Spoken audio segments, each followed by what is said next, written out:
Brown. I want to thank the members of the media for joining us. We are going to provide an update on the mass shooting that occurred in Buffalo yesterday. I want to thank Governor Kathy Hochul for her support of this community. In Albany, flew back to be with this community where she lives. We thank her for that. I want to thank New York State Attorney General Letitia James, who was working in New York City and flew here to be with the people of Buffalo. We will hear from them in a moment. I'm going to have some opening comments and then turn things over to Buffalo Police Commissioner Gramaglia. Commissioner Gramaglia will introduce other law enforcement speakers, and then I will come back and introduce the Attorney General and the Governor. There have been many elected officials in the local community who have been active and involved with this horrible situation. We have received calls from elected officials, from business leaders, and others from all across the country and internationally as well. I want to recognize that Congressman Brian Higgins is with us. The U.S. Attorney for the Western District, Trini Ross, is with us. New York State Senator Tim Kennedy, who was on a trip with his family, flew back to be here in Buffalo, is with us. And South District Council Member Christopher Scanlon is with us. As I mentioned, we have heard from a lot of businesses locally and in other places that want to be helpful to the families that have experienced this horrible tragedy.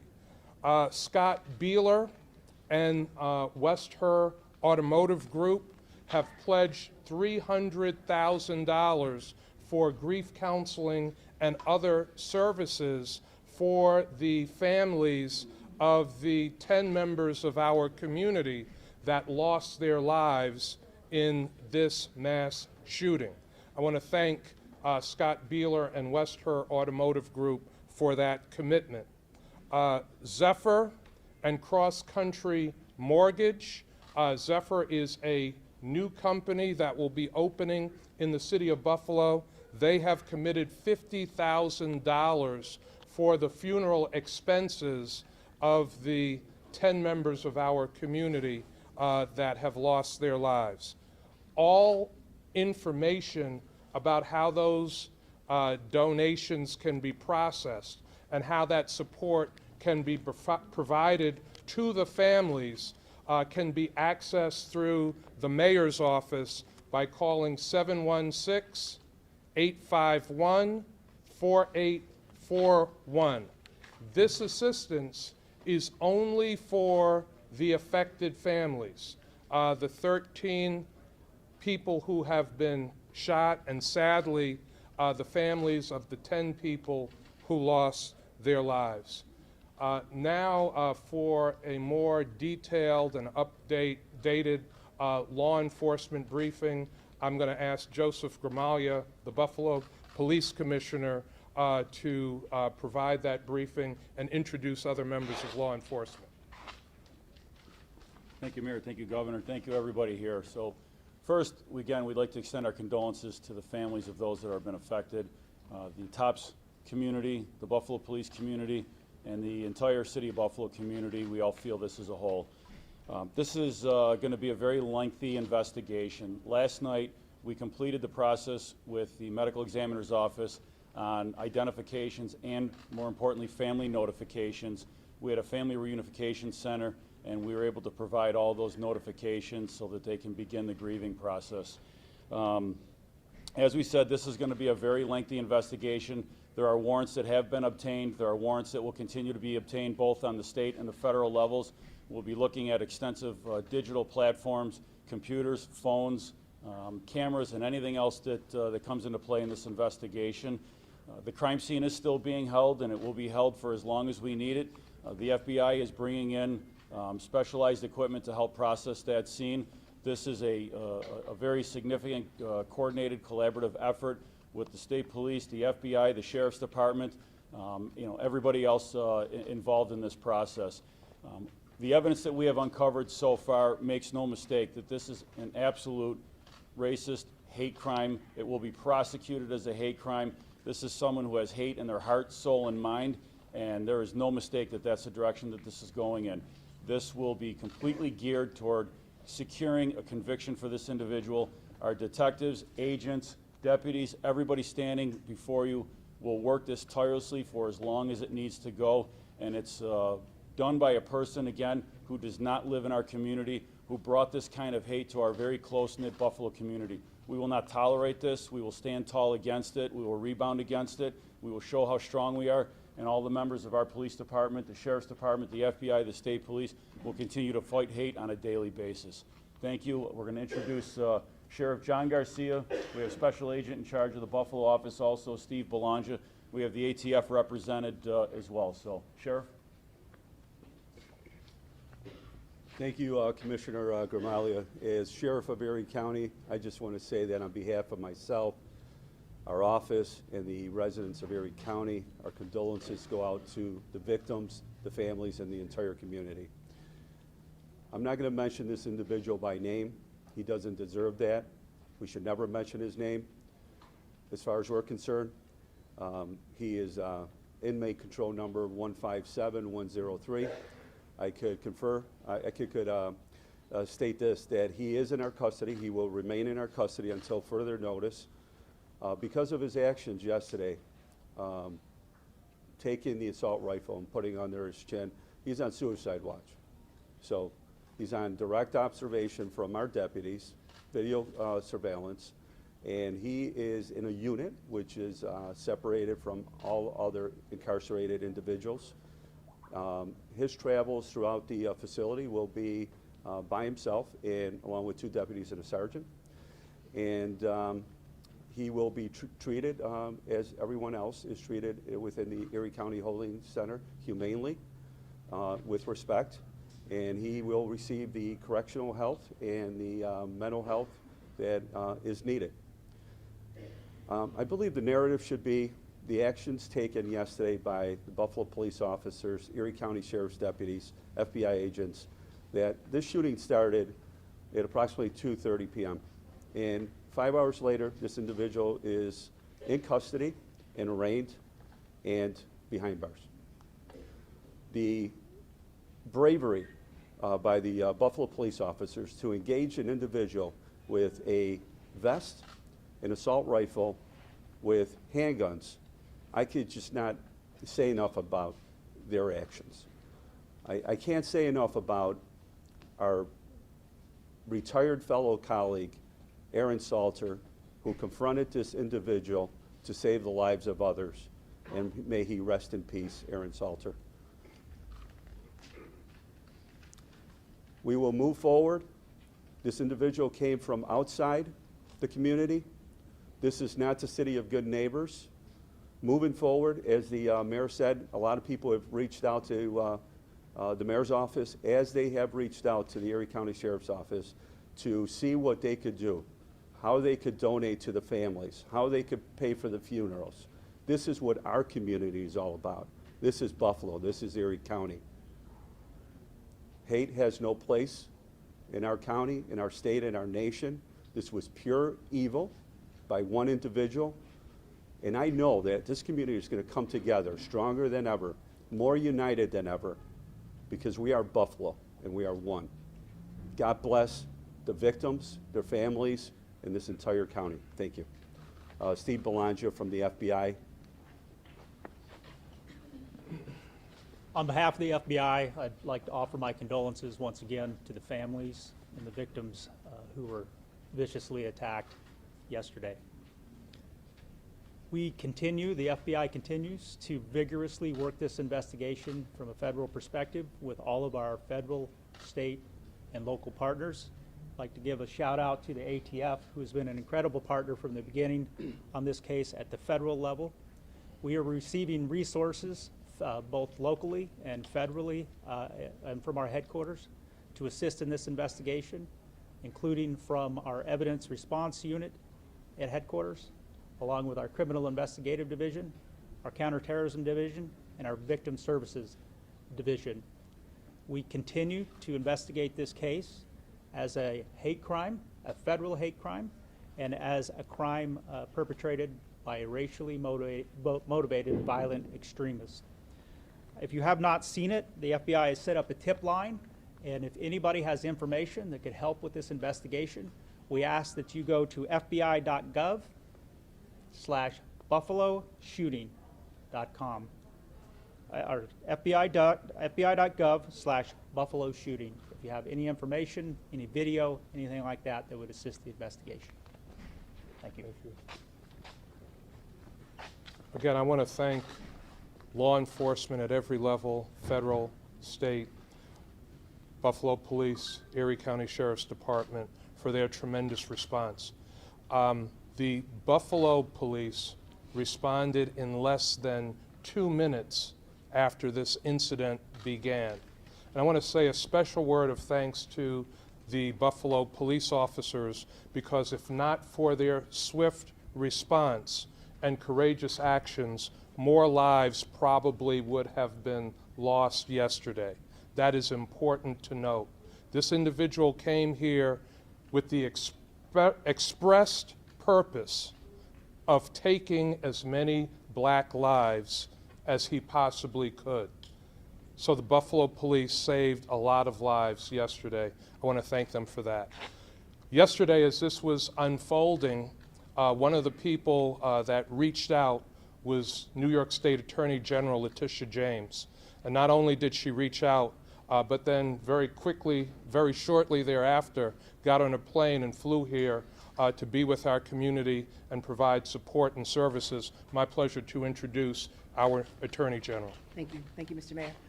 I want to thank law enforcement this morning. I also want to thank the District Attorney and the Assistant United States Attorney General who will be prosecuting these cases. I want to thank DA Flynn and, of course, the Assistant United States Attorney General for the Western District, Ms. Trini Ross, for all that they are doing. I know that they will bring the full weight of the United States of America to bear justice and to bring justice on behalf of this community, which is in mourning right now, in pain, and in desperate need of healing. I had the opportunity to attend a number of churches this morning, and I heard about the victims. I heard about the senior citizen who planted trees on her block. I heard about the woman who just went to visit her husband in a nursing home and then stopped by at Tops to get something to eat. I heard about the young gentleman who worked in the office of Senator Kennedy, who survived, who was shot through the neck, and who God basically spared his life. I heard about countless number of victims this morning. I held in my arms a young lady who worked at Tops, who was so afraid that she was about to die, who witnessed the bloodshed, who shaked and quivered in my arms this morning, who was afraid for her community, but afraid also for herself. This event will not define Buffalo. This event will bring Buffalo residents together. This event was committed by a sick, demented individual who has fueled a daily diet of hate. So let us now tamper down our comments, all of us. Let us make sure that we have standards in journalism. Let us make sure that we investigate social media, and my office will be focused on doing that, as we have been doing for the last few months.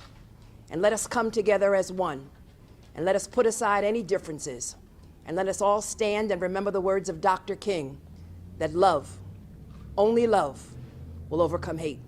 Thank you, Mr. Mayor. Again, when this incident was unfolding, we heard very quickly from our governor, Kathy Hochul. Governor was working in Albany and dropped what she was doing to get back to this community as quickly as possible. She has been a source of strength and support. It's my pleasure and privilege to introduce Governor Kathy Hochul. Thank you, Mayor, for demonstrating the leadership that our community needs at this time. You've been phenomenal in your approach and the passion, but also the intellect that you've brought to this process, which begins with the healing process now. I also want to lend my voice to those who are just absolutely in awe of what the Buffalo Police Department did yesterday.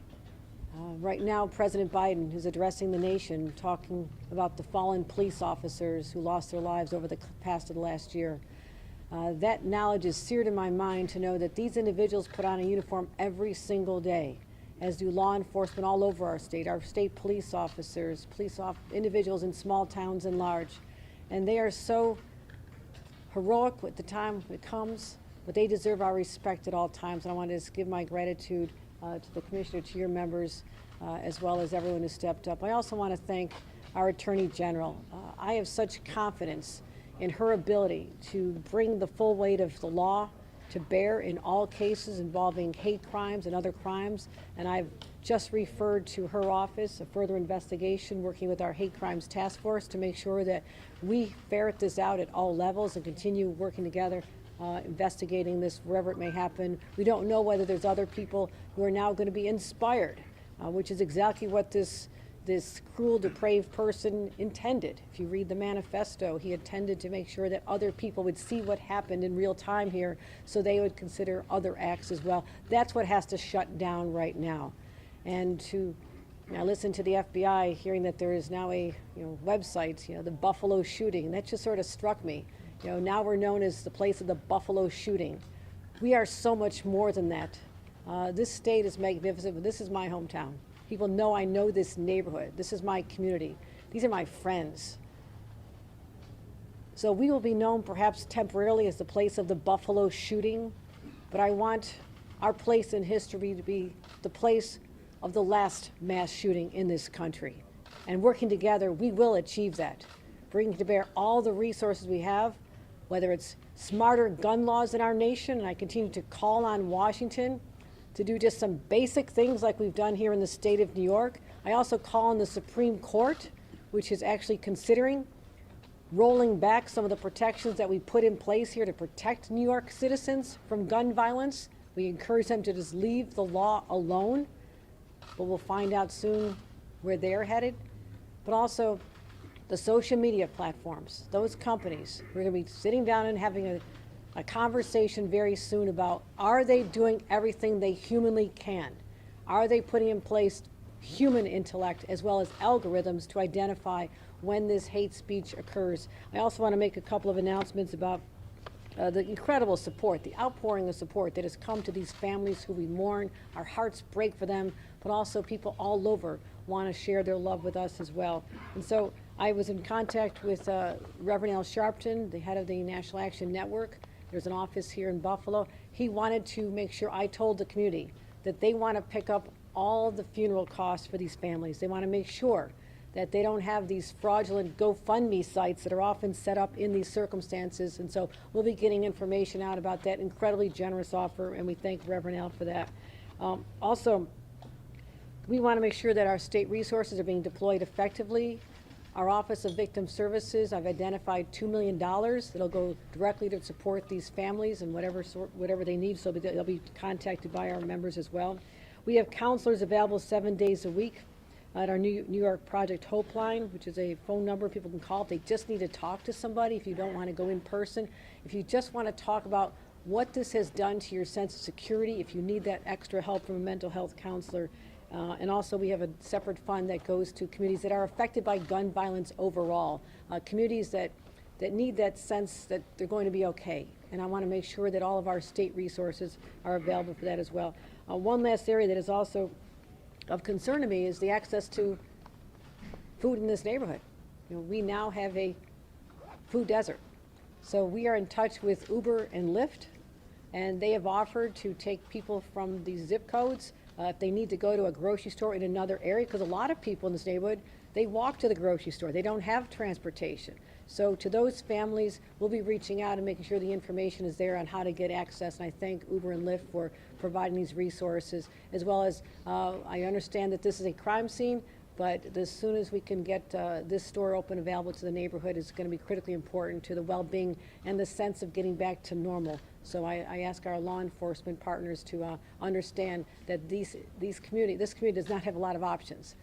This neighborhood does not have a lot of stores to go to. We want to make sure that their lives, the disruptions that were so, the disruption of yesterday does not continue day after day. It was a constant reminder of what pain this community just endured. So I thank everyone. We're going to continue to be issuing information as we get it, but I want to thank the community for stepping up. This is what Buffalo does. This is what New York State does. We step up. And to anyone else, and this is my last message, anyone else who dare break the security that every citizen is entitled to make them feel victimized, you've just picked a fight with 20 million New Yorkers, because we will continue to stand up, because an attack on one is an attack on all. And this was no other way to describe it than white supremacy terrorism. It's racism, it's hatred, and it stops right here in Buffalo. This is the last stop you're going to have, because we are coming after you. Thank you. A couple of other points before we open up for questions. The governor mentioned crisis services and the importance of grief counselors.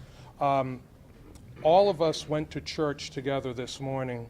The governor, Attorney General James, Congressman Higgins, Senator Kennedy, and I, and we got to see some of the grief that is in this community, some of the raw emotion and pain and anguish that people are feeling. Also available, Erie County Executive Poland Cars has set up grief counseling at the Johnny B. Wiley Athletic Center on Jefferson Avenue. That grief counseling is available until 9 p.m. tonight, and it will be available tomorrow from 9 a.m. to 9 p.m. At the Johnny B. Wiley Athletic Center on Jefferson Avenue, right down the street from where we are.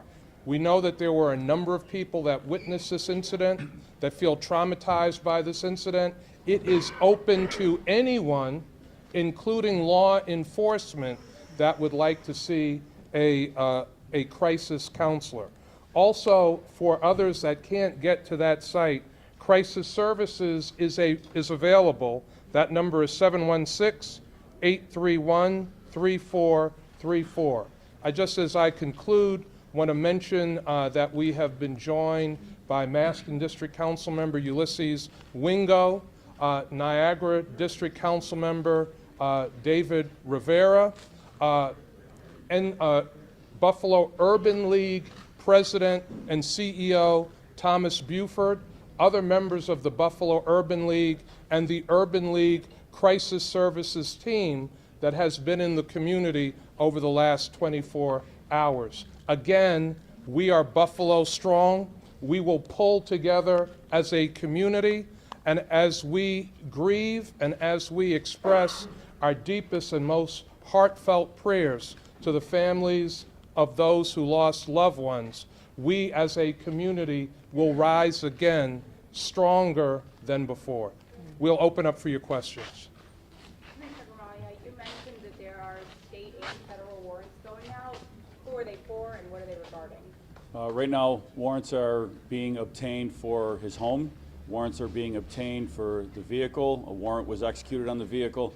Again, there's social media platforms, there's a computer, telephones, and then any other digital footprints that might come along, or digital technologies. So are there any other individuals that you're looking into? At this point, the investigation is showing that he did this by himself. We are, again, looking into some other aspects that we're not going to get into. I'm not going to share at this point, but this was a lone act here, but we are looking to anything that comes up. CNN over here. Commissioner, I'm wondering if you can give us a timeline. You know, you said this morning that he was here previously. Have you been able to build out a timeline from the last 24 hours, 48 hours of this week? So he was in the Buffalo area. He was right in this area the day before.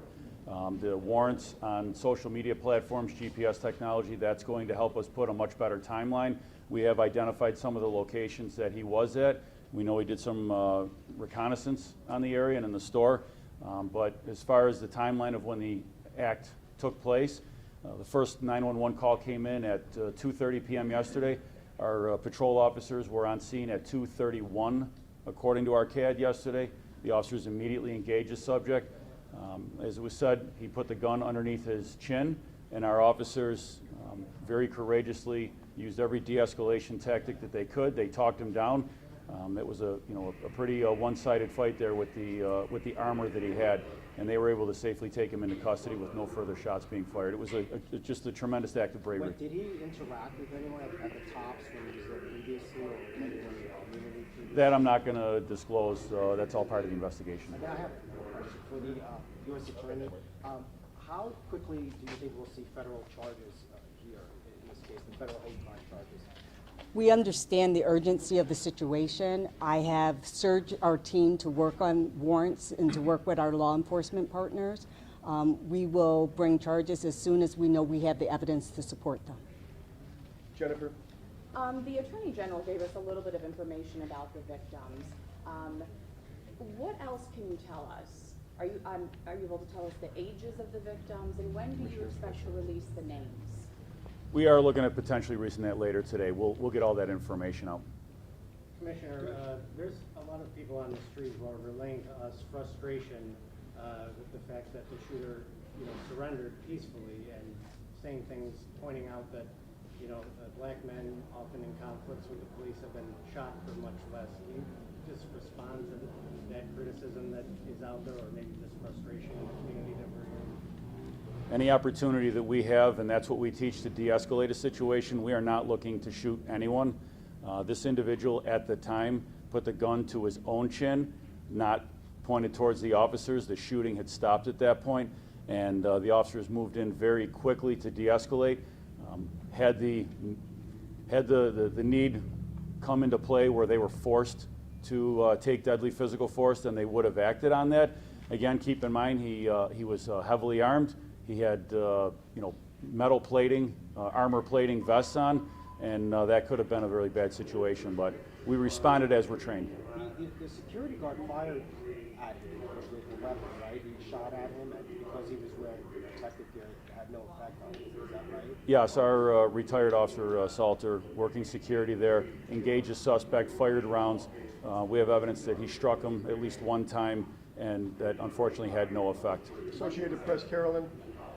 When was the weapon purchased? And also, given that the state police have investigated him at his high school, would there have been anything in state law or another law to prevent him from obtaining a weapon like that? So we're not going to get into specifics of when the weapons were purchased. We have a timeline of that. We have it tracking. The ATF immediately moved on that. As far as last year, it's been put out there that the state police had brought this individual in for a mental health evaluation.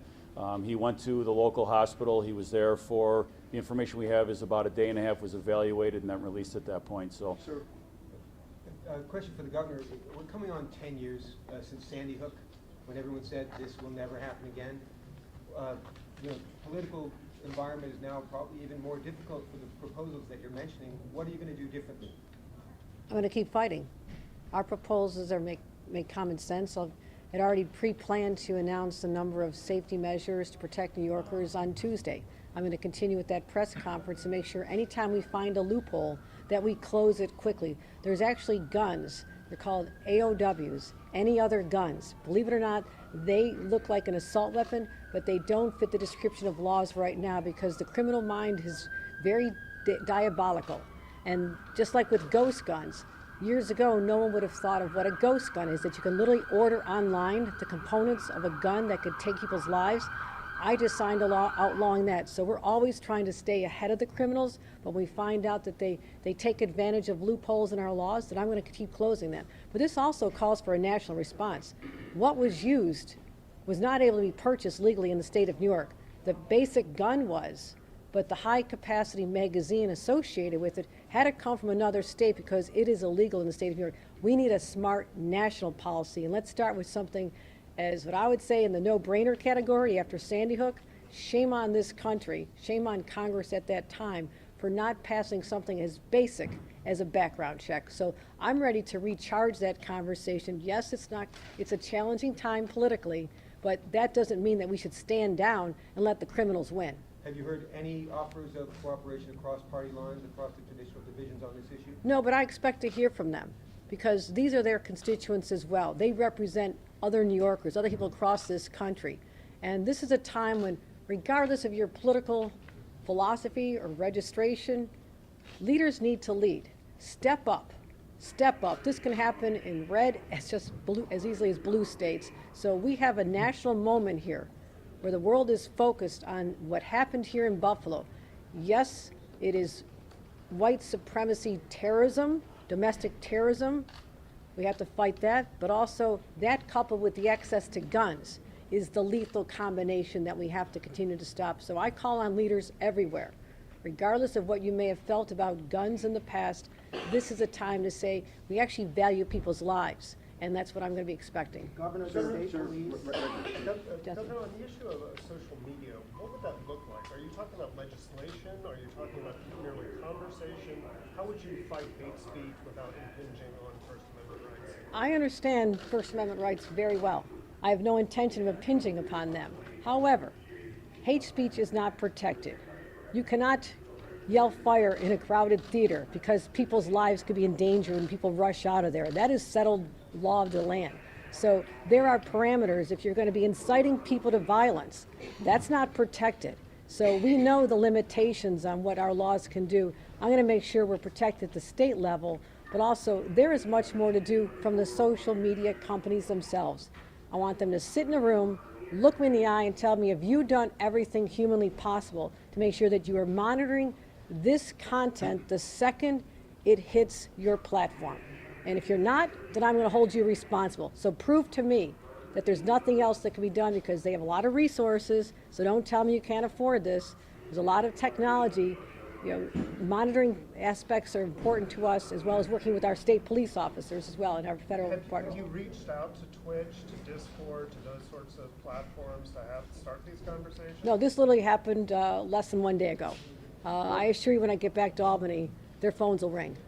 Governor, I need to follow up on this. The fact that this individual, we're now learning, was brought in, was questioned, the state police brought him in, there was a mental health evaluation, yet he was still able to get his hands on these weapons. Again, we're seeing signs of indications that there was perhaps something going on in this person's life, and yet no one was able to stop it.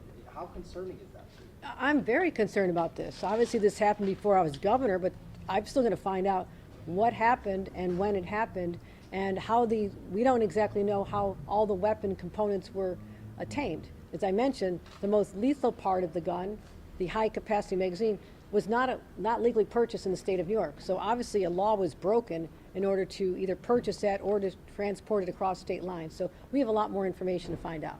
3 more questions, right there. To follow up on that for the FBI, if this kid was brought in by state police and he was evaluated and he was making these comments on the line, did he slip through the cracks or was he on radar? This individual was not on the radar of the FBI, and to my knowledge, he was not on the radar beyond the incident with the state police that's been referenced. But he was on the radar of the state police, right? I mean, Yeah, he that's was what brought in. what I just said. If I could speak to that real quick. I think this is an important. It is. So the individual was brought in for a mental health evaluation. He was evaluated and then he was released. As far as when we say on the radar, there was nothing picked up on the state police intelligence, nothing that was picked up on the FBI intelligence. Nobody called in, nobody called any complaints. You monitor any social media. There's a lot of people in this world that use social media. As the governor said, as the mayor said, social media companies have to be able to monitor keywords that might pick up on something that can then notify us. But anybody that might have been monitoring an individual social media also has a responsibility to notify law enforcement. Anytime any of these law enforcement agencies are notified that there might be something, we investigate it. And we can take it as far as we can take it, but at the very least, we'll put somebody on notice that we're aware of what they're saying. It may not be a violation of law, but we certainly like to make sure that they are put on notice by law enforcement. Are we good on this topic? Jennifer? This is for Governor Hochul. You had mentioned earlier, obviously high-capacity magazines are illegal in New York State. You had alluded to earlier, perhaps this may have come from Pennsylvania. Have you had any conversations with Governor Wolf or the Pennsylvania State Police? No, I mentioned Pennsylvania only because it is literally 10 minutes from the accused, the perpetrator's home, so I just mentioned Pennsylvania. I don't know that, I don't have evidence that it came from Pennsylvania, but I will say that is the reason why I established months ago a 9-state gun interdiction task force, because there is an iron pipeline of guns coming up from Tennessee, from Georgia. We trace them. I know exactly where they're coming from. They come in from Pennsylvania. Think about how easy this is. Someone wants to traffic in guns and lead them to the streets of the Bronx or Brooklyn or Buffalo or Rochester.